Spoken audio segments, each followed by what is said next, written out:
Welcome back, Beer Tubers. Ryan here, back with another episode of San Diego Beer Vlog. Thanks for joining me. We're going to be looking at the latest in Samuel Adams' small batch series, and this is their Mischief. This is a 9% Imperial Stout, or they're calling it a Gingerbread Stout. It's good to open, and I'll talk about it. Like all of these small batch series beers, they list the ingredients for the most part on the front label, so we'll talk about that. Pouring out a dark brown. It's going to be a fairly dark beer in the glass. They mentioned special ingredients: cinnamon, nutmeg, cloves, and ginger. So, kind of like pumpkin spices. Hops, East Kent Goldings, and Fuggles, so that should give it some nice earthiness. Other than that, they actually don't give any malts on this one. But I figure it's typical stout malt characteristics. Yeah, it pours out completely opaque. It's definitely a black beer. Got about a finger and a half of a light brown color head. Lots of small bubbles. It's actually a creamy looking head. See a little bit of legs on the glass. The aroma. Definitely dominated by those spice characteristics. I would say cinnamon, nutmeg kind of dominate for me. Underneath that you get the ginger, the kind of clove character. There's some sweetness coming through, like a nice biscuity sweetness. You know, kind of getting that a cookie biscuity note kind of through the malt. It's hard to get really any dark malt characteristics. I have this beer at a pretty good drinking temperature. It's probably around 50-55 degrees, so definitely dominated by the spices. It smells more like a gingerbread cookie than a stout, that's for sure. So let's dig in. Cheers.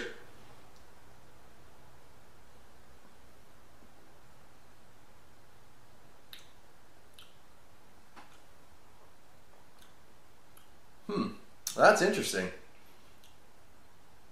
Very spice forward. Certainly,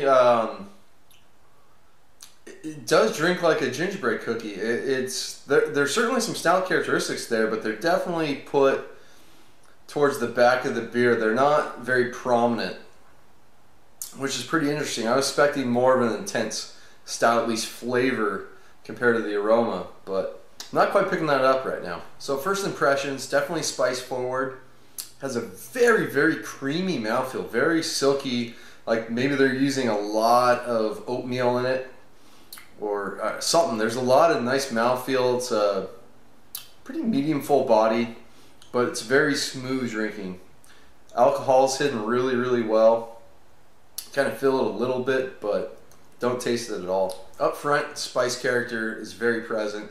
Cinnamon, ginger, nutmeg dominates for me. I would say the ginger's a little less than the nutmeg and cinnamon characteristics. You get that, and then right after that you get this big, huge, sweet caramel, biscuity character. It's kind of got a, you know, they're trying to give it a cookie-like feel, and they accomplish that pretty well between what I'm guessing are some caramel crystal malts combined with like a sweet biscuit character that maybe you get from the base malt, or maybe they're adding in some specialty stuff. So that big sweet middle of the beer transitions to a fairly dry back end. You get not a lot of roasted malt character. There might be a little bit in there. I have a feeling maybe they're using like a de-huss carafa malt or something like that, because you're not getting that intense sort of smoky espresso bitter character. It's more of a bittersweet milk chocolate sort of character. There's like a hint of dark chocolate. You definitely get some sweeter milk chocolate. I think the hops come into play in the back end more. Starting to get that kind of earthiness that you kind of associate with English style hops. They tend to help dry out the beer real nicely along with the alcohol. So there's some nice characteristics going on. I have a couple complaints with this. One, it's very carbonated for a stout. Definitely overcarbonated. I mean, I keep swirling up a head on there. It is leaving some nice lacing though. And I wish there was more stout character in there. And maybe it's just the spices. I mean, you get a little bit of a light fruitiness in there that you get with a lot of stouts. You know, that kind of dark fruit character. Just a tiny, tiny, tiny bit in there. But I prefer more of that roast character to come through. because I think that would work out, almost like you're taking a gingerbread cookie and dunking it into like a cup of coffee. Like that's kind of what I was hoping with this beer, so it's a little disappointing in that respect. Rating wise, I'm going to go with the B with this one. It's definitely above average beer. Just, you know, some minor issues with it. I wish there's more stout character, maybe dial back the spices a bit, but they're kind of going for that. It kind of drinks like a mix between a pumpkin ale and a stout, but then it's, you know, they're trying to go with that gingerbread cookie kind of thing. I'd recommend checking it out if you're interested in this beer and you like pumpkin ales, especially the darker pumpkin ales. This one's worth checking out. It's going to wrap it up for Merry Mischief from Samuel Adams. Another solid entry into their small batch series. I've been fairly impressed by this whole series, so it's going to wrap it up. Until next time, please comment and subscribe. Cheers.